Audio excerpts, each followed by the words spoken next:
Hey, what's up and welcome back to the channel, and in this video I'm going to be talking about vintage lenses and what to look out for if you are looking to buy any lenses that are a little bit older than the modern lenses out in the market. So first I'm going to be introducing you to this lens. So this is the Minolta 50mm f1.4.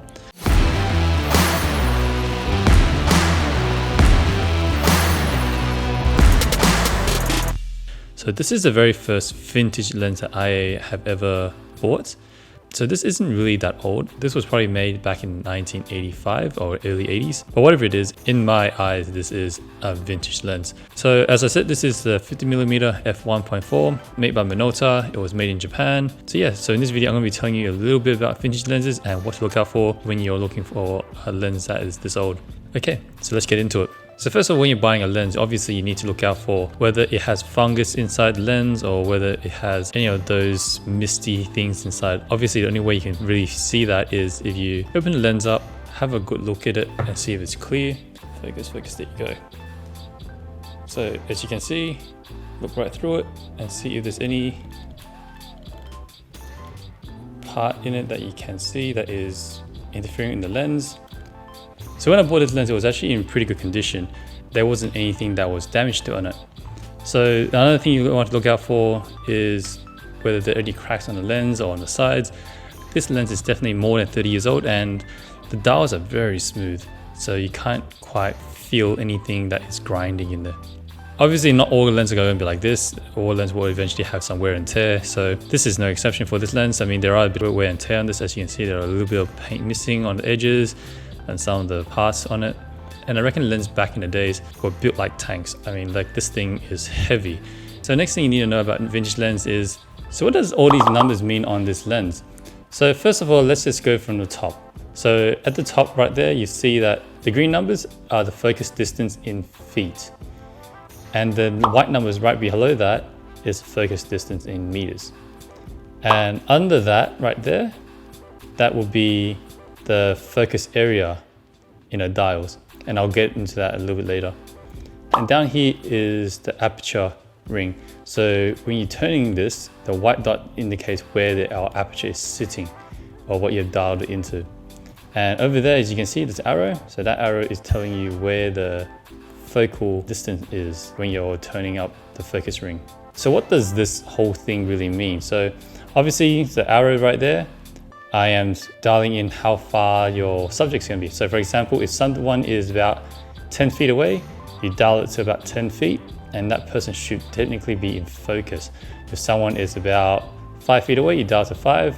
Technically, that person should be in focus. So what does all this mean when you're looking into aperture? So aperture is a little bit more complicated, but it's not that hard to figure out.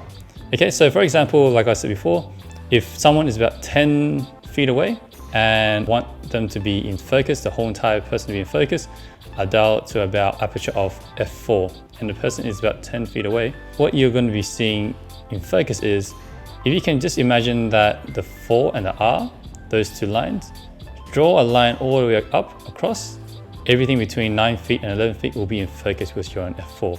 Now, if you know anything about the basics of photography, the higher the aperture or the smaller the aperture, the more should be in focus. So for example, if the person is still 10 feet away and I increase it to about f16, as you can see that f16 is further away, that means there's going to be more in focus.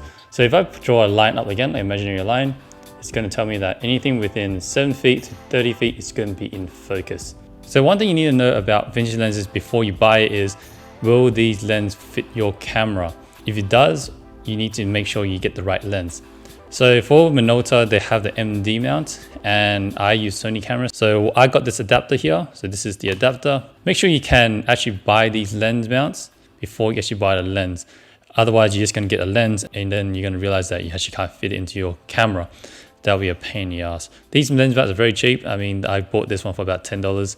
I bought this lens for about $80. So I've been really enjoying having this lens in my kit. The next thing you need to know about the vintage lens is, because these lenses are so old, they are going to have no autofocusing functions. That's the reason why these lenses are kind of going obsolete and nobody will kind of want them anymore, except for people like us who kind of had nothing better to do and just wants these lenses to play around with. And because I do videos, having a manual lens doesn't really make that much of a difference, especially when I'm doing interviews. So generally when I do interviews, the person who's sitting down isn't going to be moving around a lot. So another thing I found out about lens is when you're buying a lens, before you buy it, have a look at the aperture ring and look for the aperture blades and see if there's any oil on it. I'm not exactly sure what the oil does to the lens, whether it can impact the quality of your images. But I've heard that you want to avoid lenses with a lot of oil in the blades. Like I said, I'm not exactly sure what that implicates when there is a lot of oil. But for this lens, there is a little bit of oil. Not enough for me to really be worried about. I mean, I've seen lenses with much more oil or grease in the blades. But at the moment, it seems to be okay for me. So that's pretty much all I had to say about this lens and in this video. If you have any more questions, please leave it in the comment below. And if you want to know more about vintage lenses and how to shop for them, let me know in the comment below. And until next time, I'll see you then. Thank you for watching.